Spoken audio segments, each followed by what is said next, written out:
le matin, le 21 avril au matin, ils nous ont mis sur la place d'appel, et par colonne de 500, ils nous ont fait partir. Ils ont fait partir des Allemands d'abord, ils ont fait partir des Tchèques après, des Polonais, non, des Tchèques, d'autres nationalités, des Hollandais, des Belges, des Norvégiens. Il y avait beaucoup de Norvégiens chez nous qui recevaient, les Norvégiens recevaient une particularité, ils recevaient des coups de la Croix-Rouge norvégienne au camp. C'était un peu privilégié dans le camp, protégés par leur Croix-Rouge, la Croix-Rouge danoise, norvégienne et suédoise. C'était vraiment des privilégiés du camp. Ils avaient l'avantage d'être très grands, ils voyaient tout, et ils étaient beaucoup mieux nourris que nous. Mais ils étaient assez solidaires. Des camarades pensent le contraire, moi je pense qu'ils étaient solidaires. Ils savaient donner un bout de pain, ils savaient donner leur gamelle de soupe, de solidarité avec nous. Ils savaient bien qu'il y avait ils savaient bien, eux, les Norvégiens, qu'il y avait l'organisation militaire. Mais se sentant protégés par la Croix-Rouge, ils ont été évacués avant le 21 avril, ils ont été évacués par la Croix-Rouge suédoise qui est venue les chercher. On a su ça après, mais j'ai vu les Norvégiens partir, mais pas sur la route. Nous sommes partis, nous, de Sachsenhausen, par colonne de 500, je répète, par colonne de 500 types, c'est-à-dire il y avait 100 colonnes de 5. On est passé sous la place d'appel, on est passé sous le porche du camp, et ils nous ont donné une boule de pain, et ils nous ont donné une boîte de singe, sans moyen pour l'ouvrir, une boîte de singe noire, c'était bon pour moi à ce moment-là, pour 5. On l'a fait, on passait par Gemendorf, on l'a fait environ le soir même, on a dû faire environ 7 ou 8 ou 10 kilomètres, et ça a duré du 21 avril pour moi personnellement, jusqu'au 2 mai 1945. Cette boîte de singe est disparue le soir même, à toute vitesse, il y avait des gens qui ont faim, la boule de pain est disparue le soir même, on ne savait pas si nous y allions, mais c'était pour moi une sorte de libération. Je ne me rendais pas compte, mais j'étais libéré de ce barbelé, de ce mur d'enceinte. Je voyais des villages, je voyais des gens sur les routes qui évacuaient, qui partaient. C'était pour moi le souvenir de 1940 à Paris, on avait vu avec maman. C'était le souvenir des Allemands qui fuyaient les Russes. Ils avaient une sorte de peur atroce des Russes, une peur viscérale des Russes, encadrée par les SS, et tous les gens qui ne pouvaient pas marcher, abattus, ils reculaient un petit peu de la colonne, ils leur mettaient une balle dans la tête, ou une balle dans la bouche, ou une balle sur la tempe. Ils étaient abattus comme des chiens sur le bord de la route. On est parti le 21 avril, alors je signale aussi, que j'ai oublié de le dire tout à l'heure, il y avait la cuisine au grand camp, il y avait la cuisine. J'étais dans le grand camp, là, depuis le début du mois de mars, le 3 ou 4 mars. Il y avait la cuisine. Et j'ai vu le SS avait lancé une mitraillette, une mitrailleuse peut-être, une mitrailleuse. Et les Russes, les Ukrainiens, ceux qui crevaient littéralement de faim, qui n'avaient rien, se ruaient sur la cuisine, se faisaient tuer. Ça faisait un tas de cadavres qui permettait aux autres d'avancer pour essayer de voler dans la cuisine. Je ne sais pas si vous vous rendez compte de ce que ça veut dire, chose que je vais raconter dans quelques minutes, ce qui s'est passé même pour moi-même. Et on est parti, donc, en colonne, par 500 colonnes, avec cette boîte de singe et ce bout de pain, et ça a commencé la route de la mort. C'est-à-dire qu'on ne se rendait pas compte, nous. On était libre, on avait l'impression d'être libre parce qu'on voyait des maisons, on voyait des femmes, on voyait des chiens, on voyait des gosses. Mais tout le monde avait cette sorte de psychose de crainte des Russes, mais c'était quelque chose d'absolument ahurissant. Nous, on espérait les Russes, mais eux, ils espéraient aller en zone américaine. Je parle des civils allemands. Et le deuxième jour, il a neigé, le 2 ou 3e jour, il a neigé. Alors on couchait dehors, on couchait complètement dehors. Il y avait une colonne de 30 000 hommes et femmes de Ravensbrück, de Sachsenhausen, 30 000 sur les routes du Mecklembourg, de l'Angle de Brandebourg et le Mecklembourg, 30 000 hommes. Il en est mort près de 12 à 13 000, on ne sait pas précisément, on ne les a pas comptés un par un. Et les routes allemandes sont des routes un petit peu bombées, avec des caniveaux de chaque côté, des immenses caniveaux de chaque côté.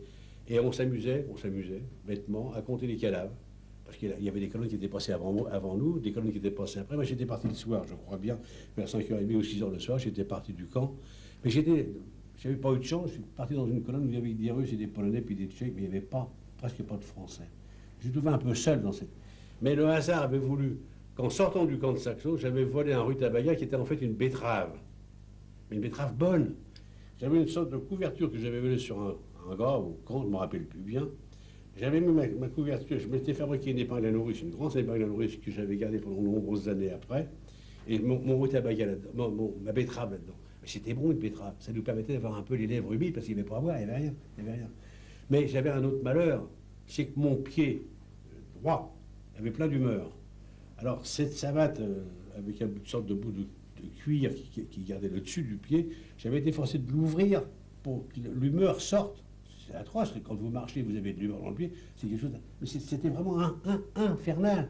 Et il fallait continuer de marcher. Mais marcher dans des conditions à 30 ou 40 km par jour, j'ai dû faire 150 km jusqu'à Wiesstock, une ville qui existe encore en Allemagne. Et à Wiesstock, en rentrant c'était la forêt, en rentrant dans cette forêt de Wiesstock, les Russes étaient vraiment des très braves types. Avec moi, je les connaissais beaucoup, j'en connaissais beaucoup. Je donnais un petit bout de pain, un petit bout de betterave, un petit bout de pain, un petit bout de pain. Ce qu'ils avaient volé, parce qu'ils avaient volé. Moi, j'avais toujours cette betterave-là, que j'ai gardée jusqu'au bout. On est rentré dans cette forêt de Wiesstock, et là, je peux dire que quand je suis rentré dans la forêt de Wiesstock, au croisement qui va sur la route à Bélo, au bois de Bélo, là, je suis tombé, pas tombé par terre, mais je suis complètement inhalé. J'ai plus de personnalité. Je réfléchis plus, je pense plus. Il m'aurait tué. Il m'aurait tué. Des Hongrois étaient devant nous, des SS toujours autour de nous, un peu moins de SS, quelques SS étaient partis déjà, mais toujours des SS autour de nous. Ils ont fusillé 6 ou 7 Hongrois sur la route. Les Hongrois disent on va partir. Ils sont partis, mais les SS les attendaient. Ils ont un par un, toc, toc, toc, toc, toc, aligné les bonhommes le long des haies. Il y avait beaucoup de haies dans des maisons allemandes. Assassiner les hommes comme ça.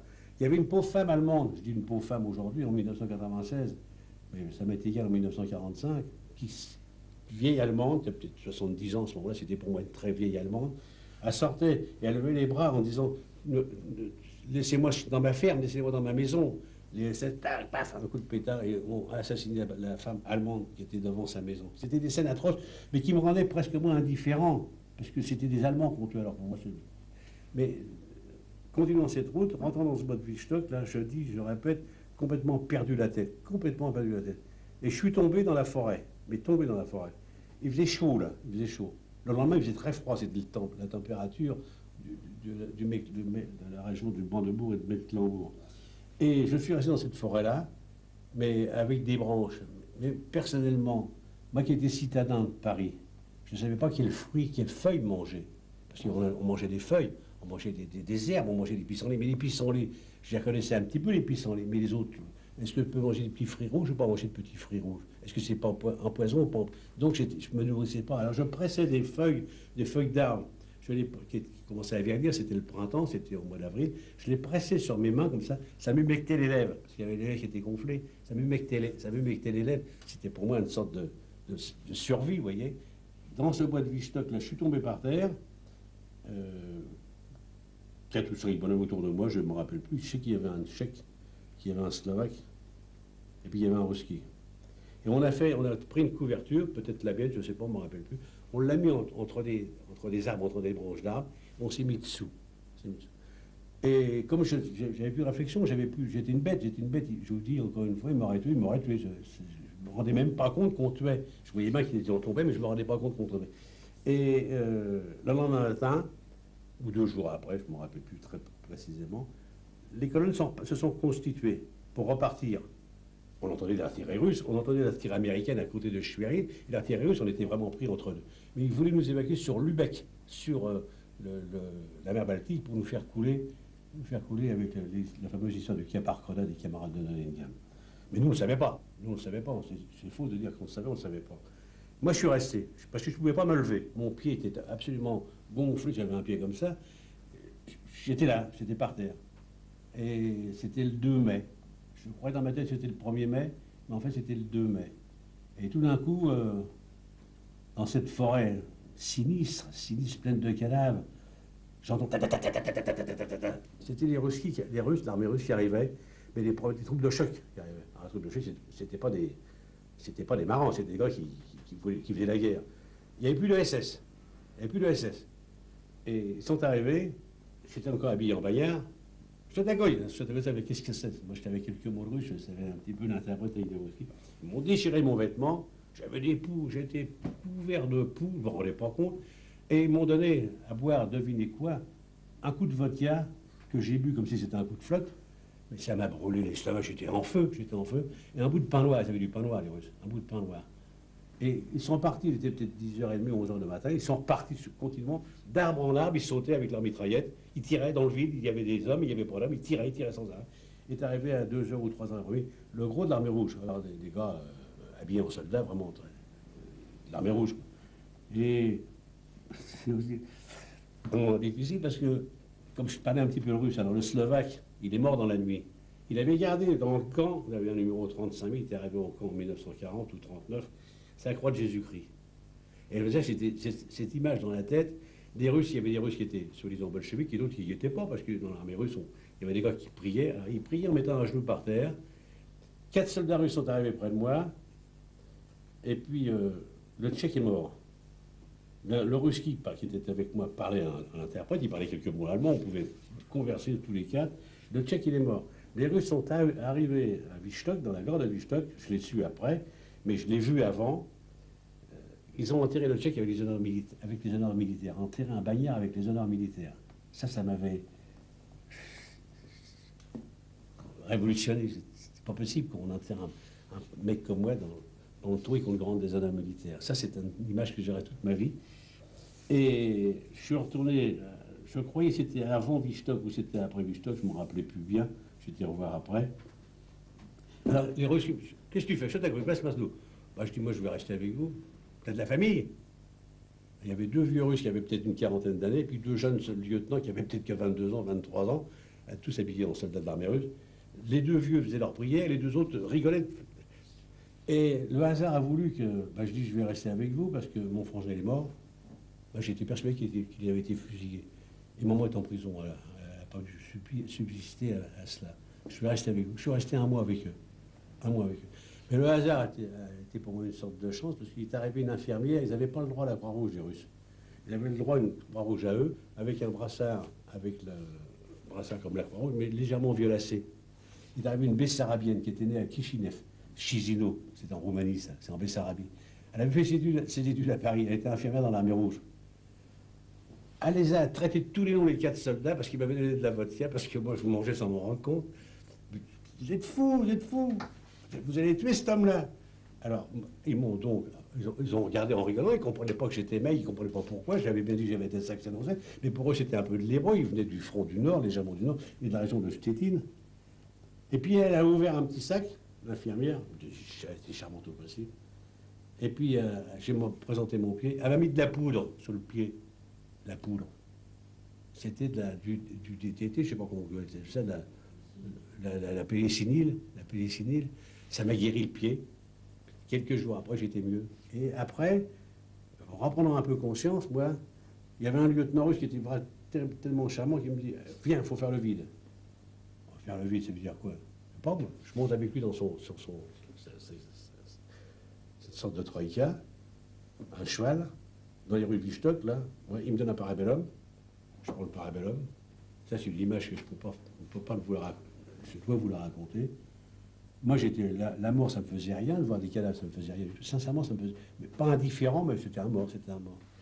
Et dans les rues de Wistock, qu'on peut voir encore aujourd'hui, là, il y avait des Russes qui avaient été blessés. Ils rentrent dans l'hôpital de Wistock avec la poitrine ouverte, tout ça, vraiment des grands blessés. Et en rentrant, en sortant de l'hôpital de Wistock, il se promène dans les rues de Wistock avec son cheval. Et puis moi, à bord du cheval à côté de lui, là, et il y a une femme allemande qui sort avec son bébé. Il file un coup de frein, il prend la bonne femme, il prend le gosse, et puis il fait comme s'il allait étrangler le gosse. Il lève le gosse des bras de la femme, qui était de 3 mois, 4 mois, 5 mois, comme s'il allait l'étrangler. Moi, ça me faisait comme si j'avais caressé la table. Hein. Dis-lui. Alors, je suis d'accord, qu'est-ce que tu veux que je lui dise? Tout ça en petit négro russe, ben dis-lui qu'ils ont assassiné que les Allemands, ils ont assassiné toute ma famille. À Dniepropetrovsk, je me rappelle toujours de l'âne. À Dniepropetrovsk, dis-lui qu'ils ont assassiné toute ma famille. Dis-lui que je ne vais pas le tuer, mais que je pourrais le tuer. La femme a hurlé, elle hurlait comme une mère quand on enlève son gosse, qu'on va tuer son gosse. Il a filé le gosse dans les bras de la bonne femme, puis viens avec moi, on est reparti. Ça, c'est une image que je ne pourrais jamais oublier. Mais l'évacuation n'était plus possible. Parce qu'on avait les armées soviétiques d'un côté et les armées américaines à 60 km de chaque côté. On était le dernier bastion encadré dans les deux armées de chaque côté. Alors c'est là qu'on avait prévu un soulèvement pour voir si on pouvait sortir. Et le 5 mai, on savait, parce qu'à cette époque-là, les SS pensaient encore se battre jusqu'au dernier. Et on avait une liaison avec les soldats allemands parce qu'il y a eu le mouvement de l'assassinat d'Hitler. Et ça paraît pas, mais dans l'armée allemande, je parle bien pas dans les SS, mais dans l'armée allemande, il y avait les deux clans. Ceux qui en avaient assez de la guerre, qui voulaient changer le régime, et puis ceux qui restaient nazis. Vous voyez? Alors c'est ces problèmes-là qui s'est fait, et on avait une relation avec ces militaires. Et c'est d'un de ces militaires, Joseph Paul Trump, que j'ai bien connu, qui nous a avertis, le 5 mai, que les SS avaient dynamité un tunnel. Vous voyez?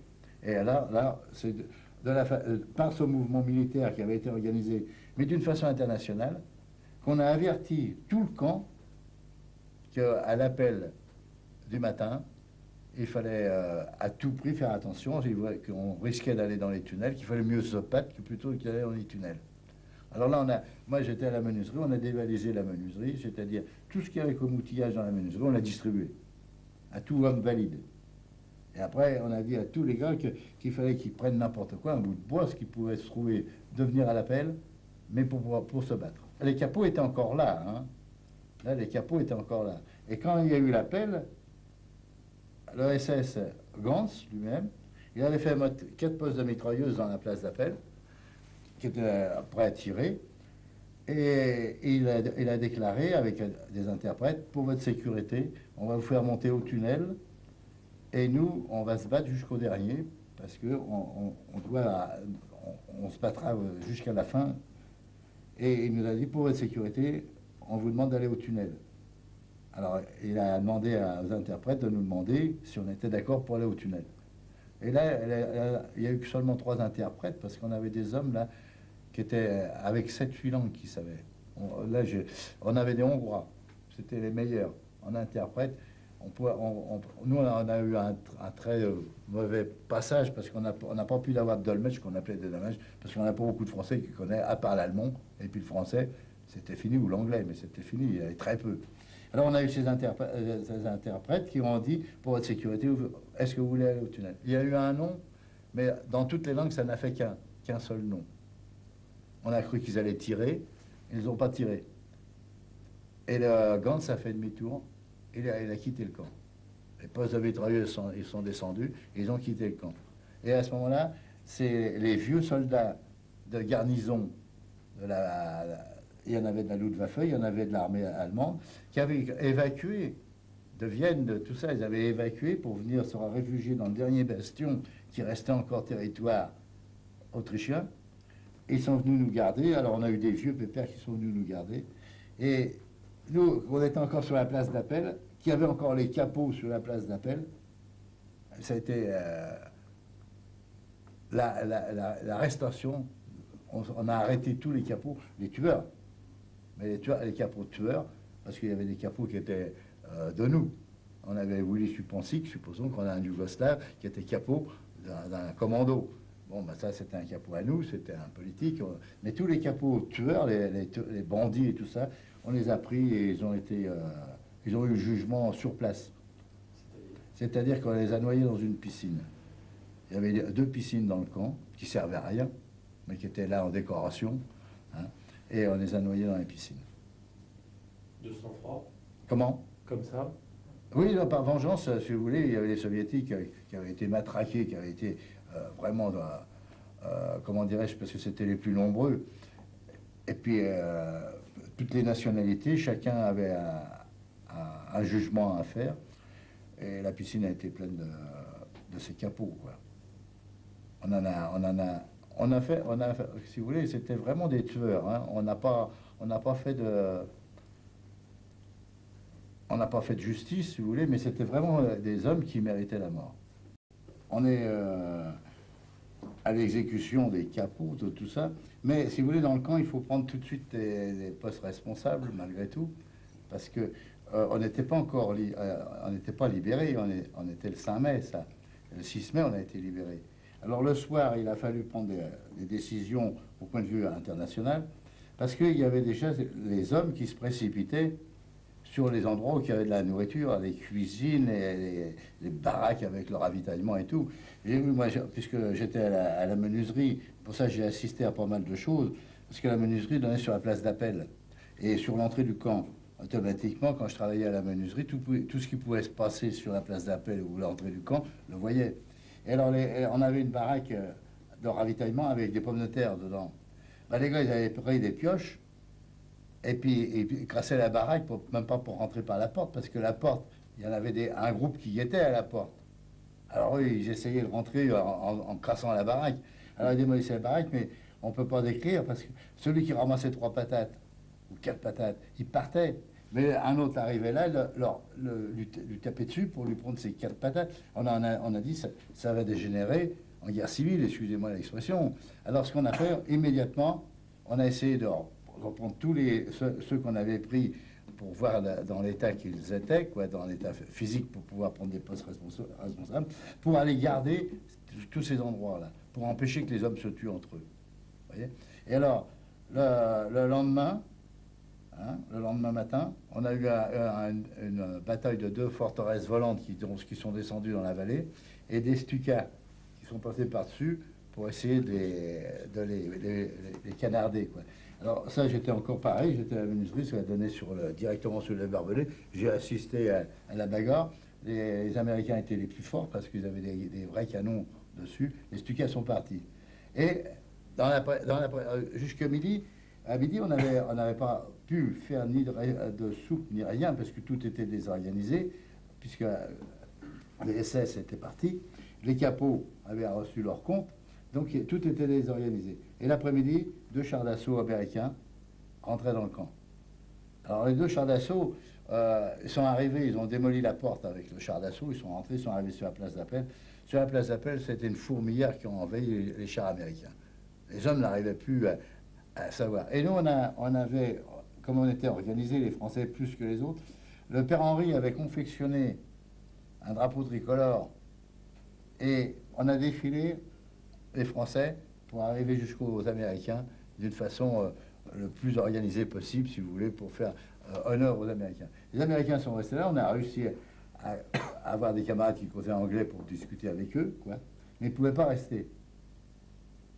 Alors eux se sont fait demi-tour, ils ont essayé de ne pas écraser de personne, parce que je vous dirais que les gars s'étaient accrochés après les chars pour ne pas les laisser partir. On a réussi à dégager les gars, puis à les dégager, et les chars américains sont sortis. Et on était libres. À ce moment-là, les gars qui étaient sur la place d'Apollon se sont échappés pour aller dans les baraques SS, parce que les baraques SS étaient vides à ce moment-là. Alors on a eu des scènes incroyables. Il y en a qui sont rentrés dans les baraques SS, ils ont pris un fusil, des armes. D'autres se sont habillés, parce qu'il y avait beaucoup d'hommes qui étaient dans les hommes qui n'étaient pas habillés ni rien. Alors il y en a qui se sont habillés, mais ils ont mis une tenue de SS. Et j'ai assisté à des gars qui rentraient au camp, et puis les gars croyaient que c'était les SS qui arrivaient, et les mettaient en joue. Alors on a été obligé immédiatement, on a pris 2 postes de mitrailleuses, et on a mis la garde devant les baraquements où il y avait le ravitaillement, on a mis la garde devant la cuisine, on a mis la garde devant un autre baraquement qui avait du ravitaillement, et là on a dit aux gars, c'est fini, il ne faut pas faire. Alors il y avait pendant le même temps qu'on faisait ça, c'était l'après-midi, les gars mettaient le feu aux baraques. Parce que les gars croyaient que c'était fini. Alors ils avaient mis le feu aux baraques. Mais les SS avaient coupé l'eau, avaient fait sauter la réserve d'eau. Alors on a fait une chose, ils avaient fait sauter le transformateur et puis l'eau. Alors ce qu'on a fait, on a mis des gars, d'électriciens et autres, pour aller remettre le transfo en dépannage, remettre l'eau, les pompes et tout en circuit, et des gars volontaires pour éteindre le feu. Parce qu'on savait qu'on pouvait pas, c'était pas possible de partir de là puis rentrer en France. Il y en a qui sont partis. Ils sont partis, ils sont revenus après. Et ils croyaient qu'ils pouvaient partir et puis marcher, mais c'était pas possible. Il n'y avait plus de moyens de transport, il n'y avait plus de moyens de communication, il n'y avait plus absolument. Et puis il manquait la nourriture. Alors si vous voulez, on a défendu le peu de nourriture qu'on a pu garder quand même, et les Américains sont revenus. Alors là, on a eu les troupes américaines qui sont arrivées, les soldats alors, et on a eu des Français, de l'armée française qui sont arrivés avec la Croix-Rouge. Alors les Américains ont pensé, avec leur roulotte, leur cuisine roulante, faire la distribution de la soupe. J'ai dit, alors on leur a dit, vous n'arriverez pas à faire la distribution de la soupe. Il faut prendre les méthodes qu'on avait avant pour faire la soupe, c'est-à-dire aligner les bouteillons et puis avoir des distributeurs de soupe, parce que les 15 000 hommes qu'il y avait dans le camp, il y en avait 18 000, mais il y en avait 15 000 à pied, qui n'étaient pas dans l'infirmerie ni tout ça. Et je dis, ces hommes-là, ils vont à une roulotte et puis donner 15 000 rations de soupe, vous n'y arriverez pas. Puis ils vont vous en... Alors, c'est bien simple, ils ont commencé à vouloir essayer. Eh bien, ils étaient tellement avec qu'ils étaient obligés de tirer en l'air, mais ils tiraient la mitrailleuse en l'air pour que les gars reculent. Et c'est nous qui nous sommes occupés du ravitaillement et des distributions. Alors, au départ, on a eu des problèmes parce que, aussitôt, on a organisé dans le camp par nationalité. On a essayé de faire des baraques par nationalité pour arriver à donner les commandements à chaque groupe. Et la France, on a eu une baraque française, trois baraques françaises. Et dans la baraque où j'étais, 20, ils m'ont nommé chef de baraque. J'étais responsable de la baraque 20.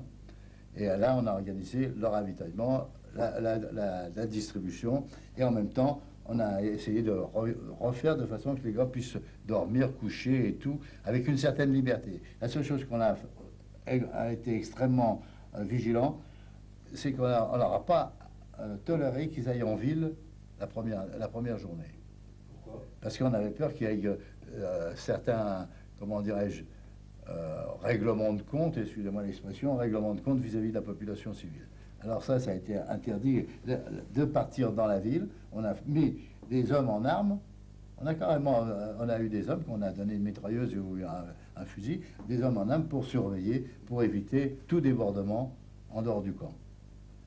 Et le surlendemain, avec les troupes françaises, on a organisé que les populations civiles montent au camp pour voir ce qui s'y était passé.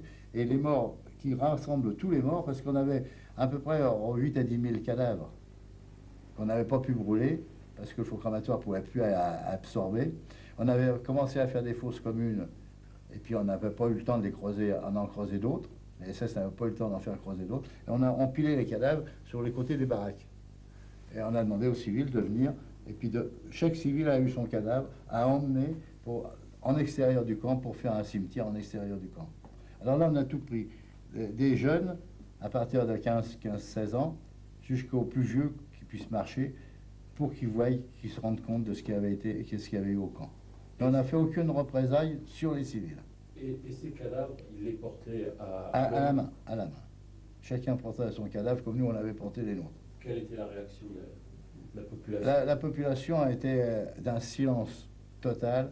Il y en a qui ont pleuré, mais d'un silence total, et ils sont tenus dignement. On n'a pas fait aucune brutalité contre eux. On a évité qu'il y ait... Parce qu'on avait des gars exaltés, ça se trouve toujours. Il y a des gars exaltés. On a essayé de maîtriser tous ces problèmes-là de façon qu'il n'y ait pas de règlement de compte. Surtout, on ne voulait pas de règlement de compte. On a bien fait parce qu'on est resté... On a été obligé d'attendre que les Américains négocient avec leurs arrières pour obtenir des camions. On avait négocié avec l'armée française pour avoir des avions qui rapatrient, mais il n'y avait pas d'avions assez pour nous rapatrier. Et d'autre part, les autorités françaises, en dehors du camp, avaient prévu le rapatriement de soldats prisonniers de guerre, dans des camps de prisonniers de guerre, de rapatriement de civils STO, mais ils ne pensaient pas aux camps de concentration. Partout, partout. Alors ce qui fait qu'on est arrivé jusqu'à Linz, pour l'aéroport, on a dit, il n'y a pas d'avion. Alors comme nous, moi je suis parti un des derniers, j'ai fait comme mon frère, je pensais à ma mère et à mon frère, je disais, est-ce que je vais les retrouver? S'il a passé mon frère où je suis passé, j'étais pas sûr de le retrouver non plus. Alors j'ai dit, ben, je partirai dans les derniers. Et je suis resté jusqu'à la fin du camp. Et quand on a fait 2 convois de camions américains, c'est moi qui ai fait l'appel des noms, parce que le chef de bloc du bloc 20, Jean Lafitte, m'a dit, bon, ben, le bloc 20 est bien organisé, tout, maintenant je vais nommer un autre camarade pour faire le responsable du bloc 20, et toi tu viens avec moi, tu seras secrétaire de camp. Alors je suis devenu son bras droit, secrétaire de camp à Ebenzé. Alors je me suis occupé, là, à ce moment-là, du rapatriement, c'est-à-dire l'annonce des noms, et puis monter dans les camions américains, tant le convoi un tel part à tel jour, à telle heure, après l'autre convoi qui revenait pour prendre les autres. Et à un moment donné, les Américains nous ont dit, bon, ben maintenant, c'est fini, on ne revient pas parce que vous n'êtes plus que 200 et quelques, on ne va pas faire un convoi pour 200 personnes. Parce qu'ils mettaient 25 camions, et il dit, on ne va pas mettre 25 camions pour 200 personnes. Alors on dit, qu'est-ce qu'on fait? Ah ben débrouillez-vous, rentrez par vos propres moyens. Alors c'est là qu'on est parti dans la ville des Benzés, et on a pris un petit autocar dans la ville qu'on a trouvé. On a trouvé une benne à ordures, on l'a pris. On a trouvé un camion de sable, on a vidé le camion et puis on a pris le camion. On a trouvé une petite voiture unique, on l'a pris. Et on a ramené tout ce qu'on a, au total 7 véhicules. On a ramené tout ça au camp. Et puis on est parti, moi je suis parti sur un camion à ridelles, assis sur les ridelles, sur les côtés. Et puis on s'est trouvé 4 d'un côté, 4 de l'autre côté, puis à chaque bout, 10 dans le camion. Et puis on est parti avec ça.